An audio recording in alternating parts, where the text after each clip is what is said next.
Le président de la République réaffirme à l'occasion de la Journée mondiale des droits de l'homme son engagement à protéger les droits fondamentaux, mais aussi à promouvoir les libertés et égalités qui sont des valeurs d'humanité. Le Conseil des ministres tient son conclave hebdomadaire sanctionné par l'adoption d'une série de projets de loi et de décrets. Plus de détails dans une poignée de secondes.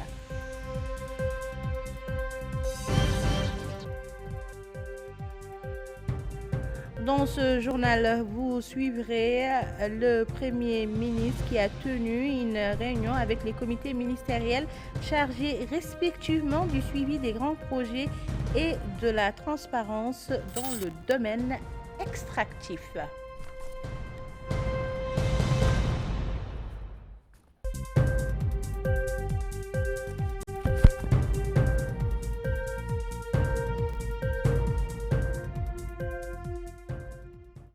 Mesdames, Messieurs, bonsoir, ravi de vous retrouver. D'abord, ce tweet du président de la République avant de passer au corps de cette édition. En effet, Mohamed Cheikh Al-Ghazouani a saisi l'occasion de la Journée internationale des droits de l'homme pour écrire dans sa page X, je cite, « En cette Journée internationale des droits de l'homme, nous réaffirmons notre engagement constant à protéger les droits fondamentaux et à promouvoir les valeurs de liberté et d'égalité conformément aux principes internationaux et en réponse aux aspirations de notre société à une plus grande stabilité et une plus grande justice. »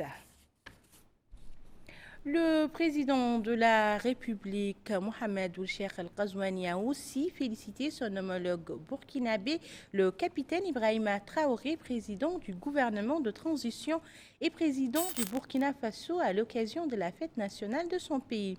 Il l'a assuré dans le message qu'il lui a adressé de son engagement ferme à œuvrer au développement et au renforcement des relations de coopération qui unissent nos deux pays frères.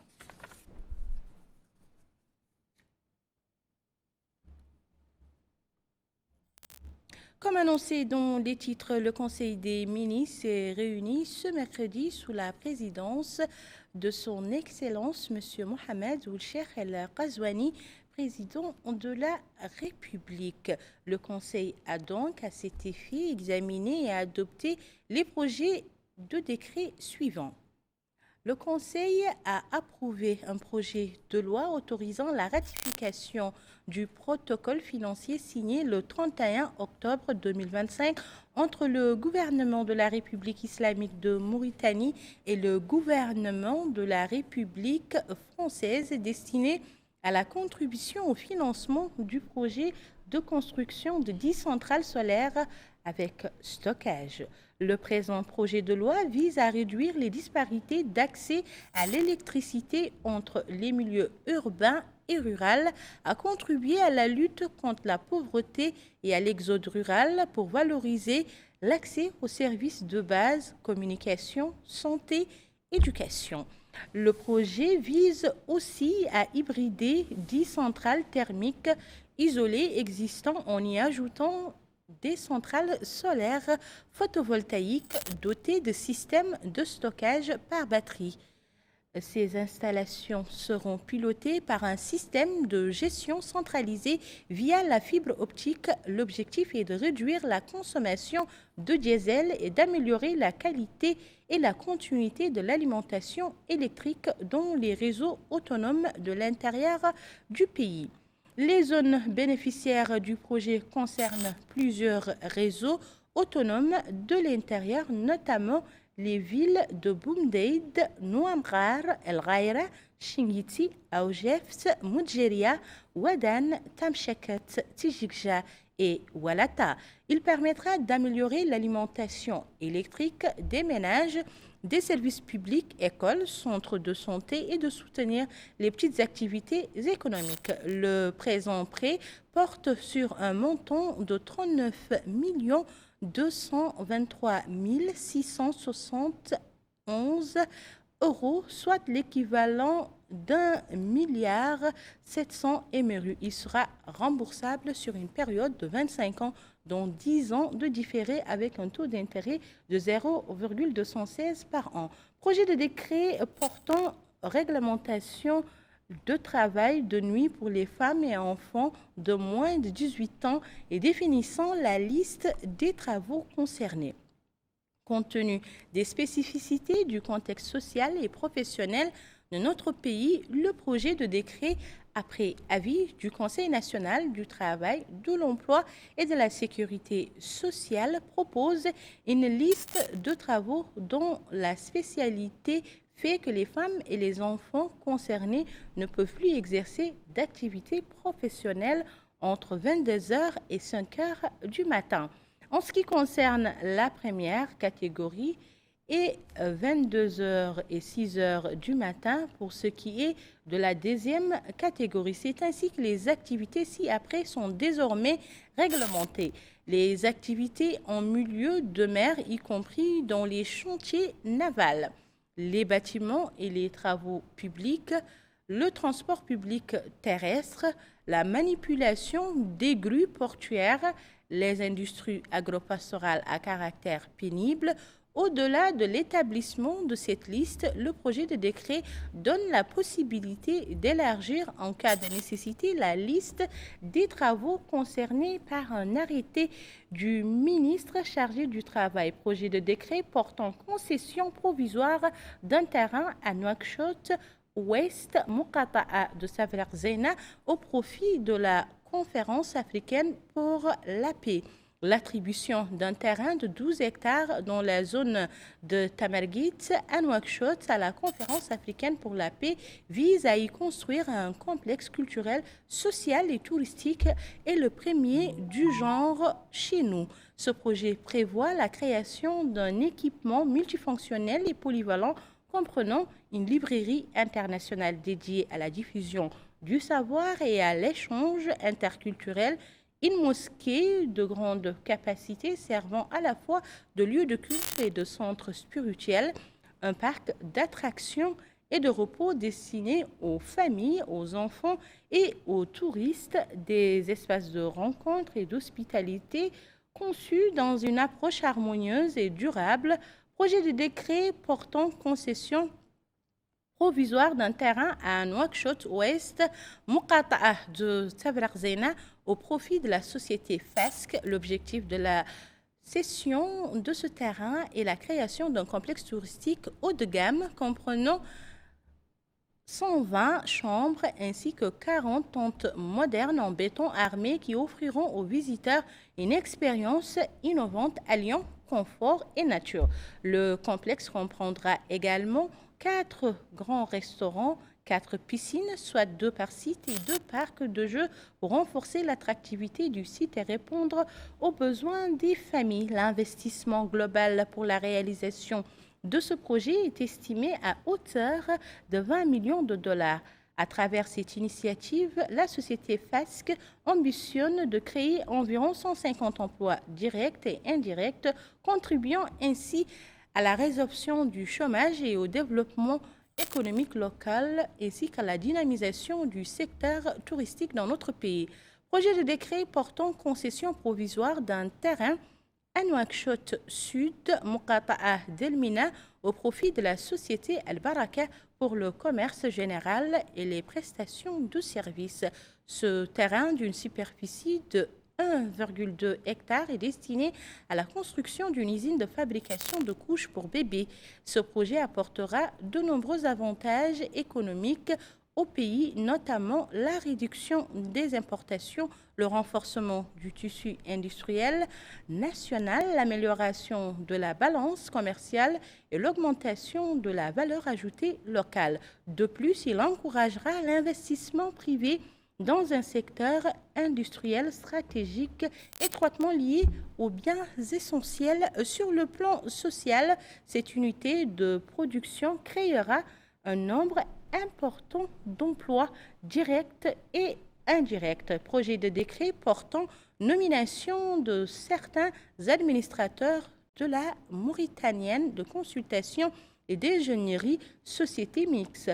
Par ailleurs, à la lumière des résultats de la visite de travail effectuée par le président de la République dans la wilaya de l'Inchiri le jeudi 4 décembre 2025, le Conseil des ministres adresse ses remerciements et ses vives félicitations aux populations de cette wilaya pour leur mobilisation exceptionnelle et l'accueil chaleureux qu'ils ont réservé au président de la République et à sa délégation d'accompagnement lors de cette importante visite au cours de laquelle il a supervisé le lancement des travaux du projet de construction de l'hôpital régional dans la ville d'Agjouj dans le cadre des activités commémorant le 65e anniversaire de notre indépendance nationale.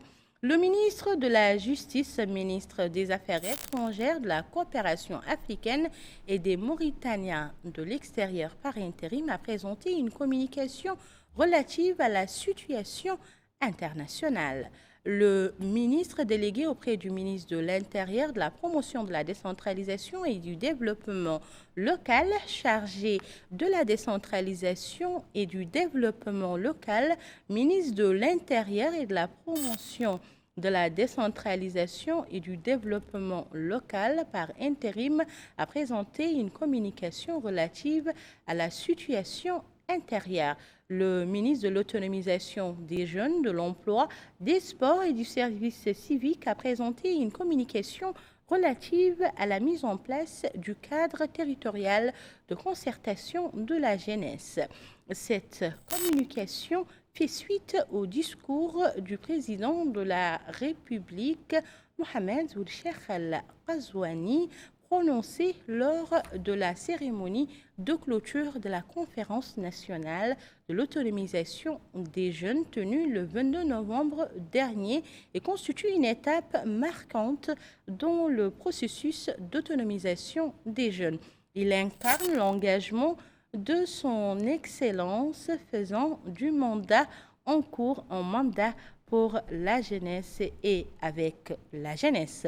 En application des hautes décisions prises par son Excellence, le département a immédiatement entrepris l'élaboration des dispositifs opérationnels relatifs au cadre de concertation à l'emploi, au service civique ainsi qu'aux infrastructures et équipements destinés à la jeunesse et au sport, en commençant par le cadre territorial de consultation de la jeunesse. Ce cadre vise à impliquer davantage les jeunes dans la définition des priorités de développement de leur localité, à promouvoir leur participation à la gouvernance locale et à renforcer leur intégration dans les dynamiques économiques et sociales. Il répond aussi à la nécessité d'instaurer un dialogue régulier entre institutions pour regrouper les jeunes et les autorités locales et les élus. Ce nouveau dispositif permettra l'implication des jeunes dans la prise de décision et les accompagnera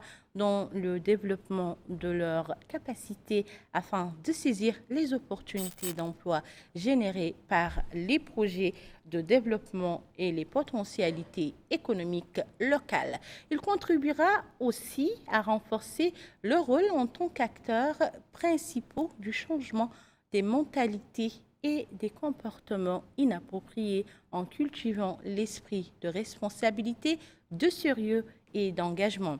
Le mécanisme attendu vise spécifiquement à renforcer la participation citoyenne et l'engagement civique des jeunes dans l'ensemble des communes du pays, l'institution des espaces formalisés de concertation entre jeunes, autorités locales et services déconcentrés, identification des priorités, aspirations et des problématiques propres aux jeunes dans chaque région, assurer une implication effective des jeunes dans la prise en charge des défis et dans le cadre du changement des comportements nuisibles, garantir une transmission organisée, fiable et régulière des propositions locales vers les instances régionales et nationales. La ministre de l'Éducation et de la Réforme du système éducatif a présenté une communication orale relative à la Journée nationale de l'école républicaine et le prix du président de la République. Cette communication vise à consolider le caractère national de cette célébration, à renforcer le rôle de l'école républicaine dans la formation d'une génération de citoyens attachés aux valeurs nationales et à améliorer la performance des enseignants et des encadrants, ce qui aura une répercussion positive sur la qualité des acquis des élèves et leurs résultats scolaires. En ce qui concerne la Journée nationale de l'école républicaine, il a été décidé de la commémorer à partir de l'année 2023 pour incarner les valeurs citoyennes, consolider l'école républicaine et promouvoir la performance pédagogique.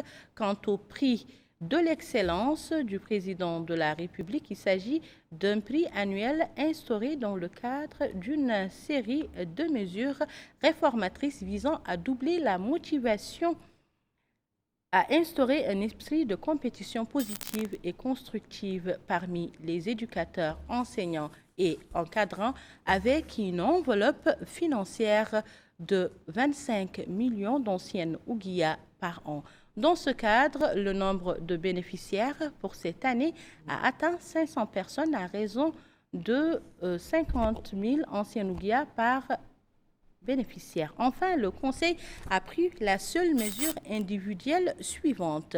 Cabinet du Premier ministre, autorité de régulation, autorité de protection des données à caractère personnel, secrétaire général Ba Abdoulaye Momodou. Le Premier ministre, M. El Mokhtar Ould Ndiaye, a présidé hier soir la réunion périodique du comité ministériel chargé du suivi et de l'exécution des grands projets. La réunion a examiné le niveau d'avancement des travaux des projets gouvernementaux au cours du mois de novembre. Les présentations techniques ont mis en évidence une amélioration significative du rythme d'exécution. La présentation relative au programme d'urgence de développement de la ville de Nouakchott a indiqué un taux de réalisation de 73%, alors que le taux de délai consommé n'a pas dépassé 62%. Quant au programme d'urgence d'accès aux services de base pour le développement local, son taux de réalisation a atteint 12% pour seulement 6% des délais consommés, ce qui reflète un bon démarrage dans son exécution. Le Premier ministre a souligné la nécessité de poursuivre un suivi rigoureux et une surveillance sur le terrain en application des directives du président de la République, Mohamed Ould El Ghazouani. Le Premier ministre, M. Mokhtar Ould Ndiaye, a aussi tenu une réunion avec l'ambassade de Qatari.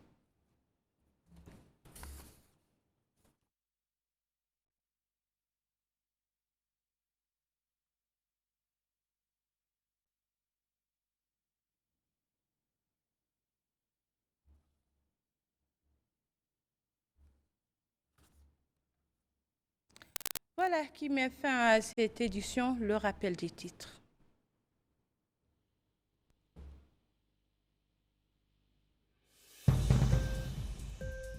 Le président de la République réaffirme à l'occasion de la Journée mondiale des droits de l'homme son engagement à protéger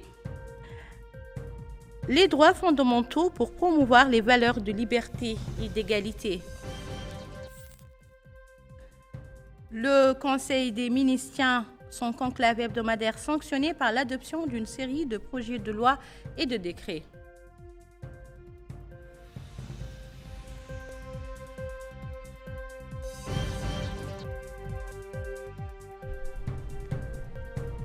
Le Premier ministre préside des réunions du comité ministériel chargé respectivement du suivi des grands projets et de la transparence dans le domaine extractif.